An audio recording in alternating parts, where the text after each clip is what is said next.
হয় সাহেব, কালিৰ দিনটোত প্ৰধানমন্ত্ৰী নৰেন্দ্ৰ মোদী ডাঙৰীয়াই অসমবাসীক উপহাৰ দিলে নতুনকৈ নিৰ্মীয়মান দলংখন, অৰ্থাৎ গুৱাহাটী উত্তৰ গুৱাহাটী সংযোগী কুমাৰ ভাস্কৰ বাৰ্মা সেতু। আৰু তাৰ পাছতে কালি উদ্বোধন কৰাৰ পাছতে আজি পুৱাৰ ভাগৰ পৰা দেখিবলৈ পোৱা গৈছে বিভিন্ন লোকে আহি দলংখন চাইছে, উপভোগ কৰিছে, চেলফি উঠিছে আৰু খুব সুন্দৰ দৃশ্য ইয়াত দেখিবলৈ পোৱা গৈছে। বিপুল আছে, বিপুলে দেখুৱাব যে কেওফালে বিভিন্ন প্ৰান্তৰ পৰা অহা যিসকল লোক, সেই লোকসকলে চাইছে দলংখন। কাৰণ উত্তৰ পূৰ্বাঞ্চলত এয়া হৈছে প্ৰথমখন দলং, যিখন দলঙত বহুখিনি নতুন সংযোজন কৰা হৈছে প্ৰযুক্তিৰে, প্ৰযুক্তিৰে অত্যাধুনিক প্ৰযুক্তিৰে নিৰ্মাণ কৰা হৈছে। 6টা মূল খুঁটা আছে দলংখনত ব্ৰহ্মপুত্ৰ নৈৰ মাজত, আৰু সেই 6টা খুঁটাতে এক্সট্ৰা ড'জ কেবুল দিয়া হৈছে, যি কেবুলৰ সহযোগত এই দলংখন যদি দুৰ্ঘটনাত পতিত হয় তেতিয়াহ'লে এই এক্সট্ৰা ড'জ কেবুলৰ সহযোগত ওলমি থাকিব, অৰ্থাৎ দুৰ্ঘটনাত পতিত হ'লেও কোনো লোকৰ হানি বিঘিনি নহ'ব। তাৰ বাবে এই ধৰণৰ প্ৰযুক্তি ব্যৱহাৰ কৰা হৈছে। ছিংগাপুৰৰ আৰ্কিটেক্টে এই দলংখনৰ নক্সা তেওঁলোকে প্ৰস্তুত কৰিছিল, আৰু সেই প্ৰস্তুত কৰা নক্সামতে অসম চৰকাৰৰ লোক নিৰ্মাণ বিভাগে এইখন দলং নিৰ্মাণ কৰিছে। অসম চৰকাৰৰ লোক নিৰ্মাণ বিভাগে নিৰ্মাণ কৰা প্ৰথমখন দলং, এই ধৰণৰ দলং দেখিবলৈ পোৱা গৈছে। উত্তৰ পূৰ্বাঞ্চলত প্ৰথমখন এয়াই দলং, আৰু খুব সুন্দৰ অত্যাধুনিকভাৱে নিৰ্মাণ কৰা হৈছে। দলংখনৰ বহুকেইটা বিশেষত্ব আছে।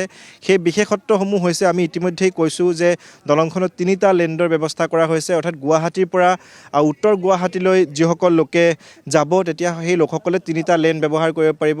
এয়া বিপুলে যে দেখুৱাব 3টা লেন। পূৰ্বৰ দলংসমূহত আমি দেখিবলৈ পাওঁ ব্ৰহ্মপুত্ৰ নৈৰ ওপৰত যিসমূহ দলং নিৰ্মাণ হৈছে সেই দলংসমূহত 2টা লেন আছিলে, এতিয়া দেখিবলৈ পোৱা গৈছে 3টা লেন ব্যৱহাৰ কৰা হৈছে। 3টা লেন ব্যৱহাৰ কৰি পথচাৰীসকলে ইটোপাৰ সিটোপাৰ হ'ব পাৰিব।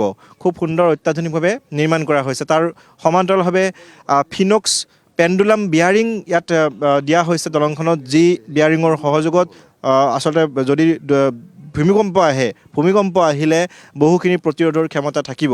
গতিকে এই ধৰণে সম্পূৰ্ণ অত্যাধুনিকভাৱে নিৰ্মাণ কৰা হৈছে গুৱাহাটী উত্তৰ গুৱাহাটী সংযোগী কুমাৰ ভাস্কৰ বাৰ্মা সেতু। বিভিন্ন লোক আছে, আমি তেওঁলোকৰ পৰা অকণমান জানিব বিচাৰিম। আপুনি পুৱাই আহিছে, ক'ৰ পৰা আহিছে? মই ভাস্কৰ নগৰৰ পৰা আহিছোঁ। হয়, কেনেকুৱা লাগিছে ব্ৰিজখন? এইটো দেখি ভাল লাগিছে। কালি আহিব পৰা নাই, আজি গধূলি বহুত ভিৰ হ'ব, এইকাৰণে আজি ৰাতিপুৱা আহি গ'লোঁ। অলপ মৰ্ণিং ৱাকৰ কাৰণে ভাল। এতিয়া 1 তাৰিখলৈকে ঘূৰিবই পাৰিব। 1 তাৰিখলৈকে চবৰ কাৰণে ভাল। ইয়াতে চেলফি তুলিব পাৰিব, জগিং কৰিব আহিব পাৰিব, সেইটো কাৰণে ভাল। নিশ্চয় ধন্যবাদ জনাইছোঁ। আৰু 1 মাৰ্চলৈ এয়া দলংখনেৰে সাধাৰণ যিসকল লোক আছে সেই লোকসকলে অহা যোৱা কৰিব পাৰিব, পথচাৰীসকলে খোজকাঢ়ি যাব পাৰিব। গাড়ী চলোৱাত নিষেধাজ্ঞা আৰোপ কৰা হৈছে, অৰ্থাৎ 1 তাৰিখলৈকে দলংখন চোৱাৰ বাবে অসম চৰকাৰৰ প্ৰশাসনৰ ফালৰ পৰা সেয়া ব্যৱস্থা কৰি দিয়া হৈছে। আনফালে যদি চাই যে ব্ৰহ্মপুত্ৰ নৈসৰ্গিক পৰিৱেশটো থাকিবই, তাৰ সমান্তৰালভাৱে বাওঁফালে দেখিব নীলাচল পাহাৰ, মা কামাখ্যা মন্দিৰ, আনফালে সোঁফালে উমানন্দ মন্দিৰ, দুয়োফালে 2টাকৈ মন্দিৰ। আধ্যাত্মিক পৰিৱেশৰ মাজেৰে প্ৰতিগৰাকী লোকে অহা যোৱা কৰিব পাৰিব।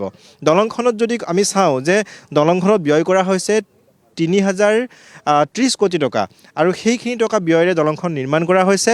পূৰ্বতে আমি যদি চাওঁ পূৰ্বতে গুৱাহাটীৰ পৰা উত্তৰ গুৱাহাটীলৈ যদি স্থলপথেৰে যাবলগীয়া হয় তেতিয়াহ'লে 1 ঘণ্টা সময় লাগিছিল, আৰু এতিয়া মাত্ৰ 7 মিনিটত গুৱাহাটীৰ পৰা উত্তৰ গুৱাহাটী যাব পাৰিব, উত্তৰ গুৱাহাটীৰ পৰা গুৱাহাটীলৈ আহিব পাৰিব।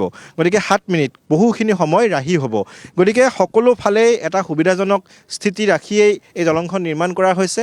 খুব সুন্দৰ আটকধুনীয়া পৰিৱেশ, সম্পূৰ্ণ নৈসৰ্গিক পৰিৱেশৰ মাজত এই দলংখন আছে। তাৰ সমান্তৰালভাৱে ইয়াত বহুখিনি নতুন সংযোজন কৰা হৈছে। মই ইতিমধ্যে কৈছোঁ যে বৰষুণ কিমান পৰিমাণৰ বৰষুণ দিছে সেয়া নিৰীক্ষণ কৰাৰ বাবে ব্যৱস্থা থাকিব। তাৰ সমান্তৰালভাৱে বতাহ যদি আহিছে, বতাহ কিমান পৰিমাণৰ আছে সেই নিৰীক্ষণ কৰাৰ ব্যৱস্থাও থাকিব।